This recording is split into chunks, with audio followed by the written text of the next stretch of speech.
katawo nga waray buot. Pirme lang masakit ani hayawit, waray respeto a isig katawo. Naguhuna-huna nga siyalaan sakto.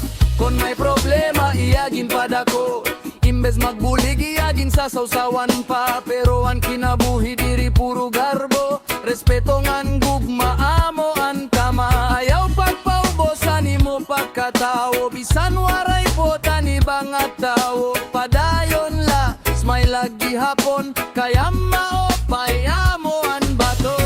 Waray buot nga tawo ayaw pagsubara, respeto ngan gugmaan aton dadon pa. Reggae vibes kalinawan mensahe, mas maopay ang kinabuhi kon may pagginigugma. Waray buot nga tawo ayaw pagdumot, ang paginbuotan namo ang mas labaw nga kusog. Handong naton kalinaw ngan pagaram, magkausa kita bisan ano ang kahimpap. Ang buot ang ginhigugmahan nga tananan, mapinaubsano namo ang ginpapasidunggan. Diri kinahanglan magisog pirmi, ang tinuod nga kusog na hakasing-kasing. Bisang damon pagsulay hadalan, padayon lagi hapon ayaw kawarahin paglaom. Kayang tao nga may respeto haiba, sigurado nga may maupay nga bunga. Reggae beat,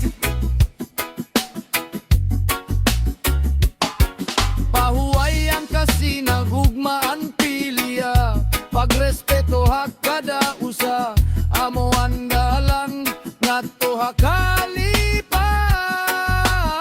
Waray buot nga tao ayaw pagsubara, paginbuotan na nato ni pakita. Reggae vibes nga punuhin kalinaw, waray upay TV ang mensahe klaro.